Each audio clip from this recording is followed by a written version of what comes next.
In the second, the New York City area and its 10 million people were blacked out last night by an electrical power failure that all the experts promised after the 1965 blackout would not happen again. President Carter has asked the Federal Power Commission to investigate. We'll report the blackout story first, beginning with Gary Shepard. This is Con Edison's Energy Control Center for New York City. It was here that engineers watched helplessly last night as the power failed, and it was here that they worked through much of today to turn it back on. A good deal of New York's supply of electricity is produced north of the city at places like Pleasant Valley and the big nuclear generating plant known as Indian Point 3. Con Ed says the blackout was triggered when severe lightning knocked out transmission lines that connected Indian Point, less than half a mile away, with the state's main power grid to New York City. With those lines broken and with demand for power unusually high because of a heat wave, other generating plants unable to handle the load began cutting themselves off as well. Con Ed tried reducing the voltage and even shutting down certain areas intentionally to avoid a complete blackout. It took only a few more minutes before it was all over. New York had been disconnected from the nation's electric system to prevent damaging overloads, which occurred during the 1965 blackout. Just after 9:30 last night, 10 million people were without electric power.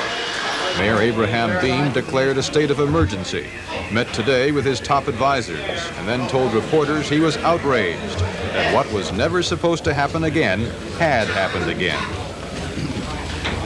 And given what occurred 12 years ago, Con Ed's performance is at the very least gross negligence, and at the worst far more serious. We've seen our citizens subjected to violence, vandalism, theft, and discomfort. The blackout has threatened our safety and has seriously impacted our economy. We've been needlessly subjected to a night of terror in many communities that have been wantonly looted and burned. The cost, when finally tallied, will be enormous. Beame said he was organizing a board of inquiry to investigate fully the power failure. To appoint a board of inquiry and then to say that, however, before the board of inquiry sits, I declare the company guilty of gross negligence is a little like saying we'll have a fair trial before we hang the defendant. I don't think we were guilty of gross negligence at all. I think that the protective equipment we had on our system is good, it's modern, it's comparable to what other utilities have. Our machines were protected last night. The equipment was protected. It did what it was supposed to. It shut down. What wasn't protected was the nation's largest city and the people who live in it and around it. Gary Shepard, CBS News, New York. Power has now been restored to about 75% of Con Edison's customers. We'll have more on the blackout in a moment. It was the people who bore the brunt of the blackout, struggling through a night and most of the day without lights, elevators, subways, or air conditioners. Steve Young reports on how they handled it.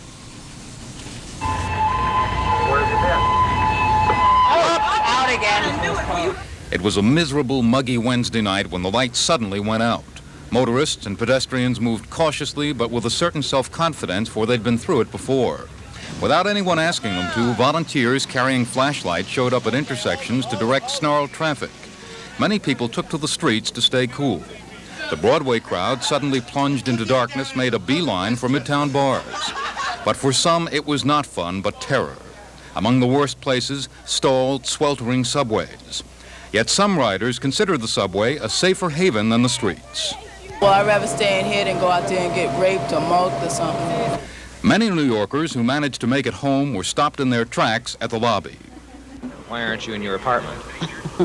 21 floors.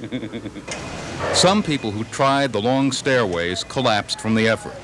This woman fell after walking down 30 flights at Rockefeller Center. Most of the hospitals got through the night on emergency backup power plants. But at Bellevue, the generators failed, and aides kept some patients alive by hand-pumping respirators. Still, at the city's biggest public hospital, there were no deaths and one birth. As dawn broke over the darkened skyscrapers, New Yorkers were still living up to their reputation as people who know how to cope.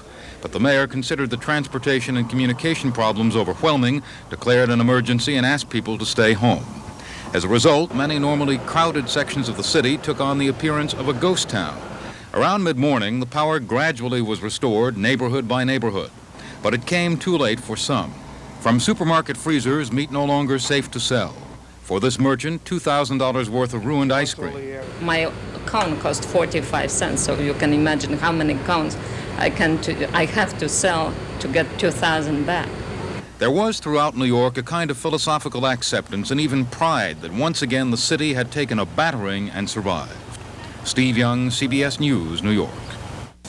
While most New Yorkers were coping, some valiantly, with the blackout, thousands of others seized the chance to loot. It was a sharp contrast with the general lawfulness of the 1965 power failure. Sam Ford reports. Some looters roamed the streets yelling, "It's Christmas time, it's Christmas time." And so it was, as thousands of them broke security fences and windows and helped themselves to all kinds of merchandise when the blackout hit.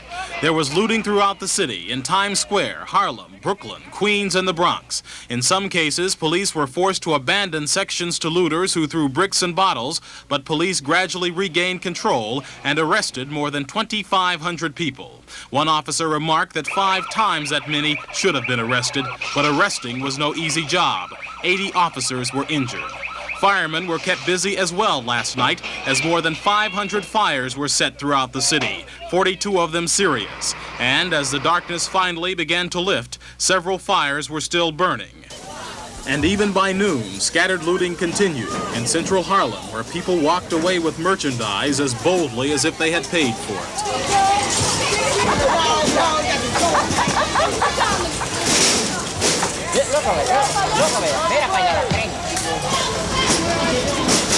But while it might have been a night of fun for the looter, it was disaster in some cases for hundreds of small shop owners who arrived at work this morning to find years of hard effort gone. They take out everything. I lost all my money. I worked about 10 years for this. I lost everything, as I can say. I don't have no insurance, no nothing. I have 3 kids and wife. I lost everything. I can't talk. Everything is gone, everything. We haven't insurance to cover anything here. We have a very insufficient amount of insurance to cover whatever happened here. We lost our lives. I just took a chance coming down from Staten Island to open up the store this morning. When I saw this, I almost passed out. And looters paid little heed to race, creed, or color.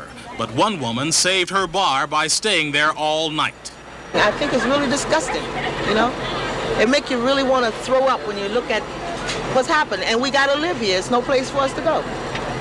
So many looters were captured, police had to reopen a prison closed years ago to hold them. The looters face charges of robbery, burglary, or grand larceny, depending upon what they had in their hands when police arrested them. Like other communities that suffer from these unnatural disasters, this community will never be the same. Because of last night's rioting, some of these merchants have lost their livelihood, and this community has lost some of its life. Sam Ford, CBS News, New York. CBS will broadcast a special half-hour report on the New York blackout at 11:30 tonight, 10:30 Central.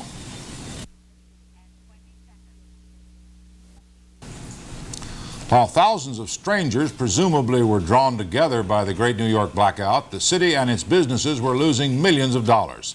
Business correspondent Ray Brady reports.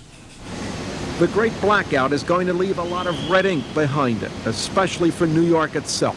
The city lost virtually all the revenue it gets on a normal business day, such as revenue from the city's sales tax, from parking meters, and even from off-track betting. One official feels the loss could add up to $20 million, big money for a city that's still in a financial squeeze.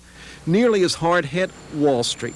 With both the New York Stock Exchange and the American Stock Exchange closed, it's believed the loss to the financial district alone may have reached $15 million. The closing of the exchanges may have affected people across the country.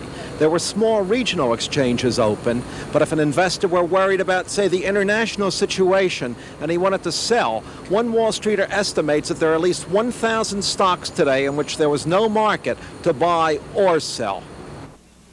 The loss to other businesses is certain to run into millions of dollars for department stores that didn't open, gas stations that lost the power to pump gasoline, or supermarkets that saw their merchandise melt away. Whether these businesses can sue Consolidated Edison for negligence or whether this was an act of God is undetermined. But this certainly is still another cloud hanging over New York's problem utility. New York leaders have been trying desperately to lure industry back to the city. They now fear the blackout, the second in 12 years, is going to make the job even tougher. Ray Brady, CBS News, New York. That's the news this Thursday night. I'm Roger Mudd, CBS News. Good night. Aerosol.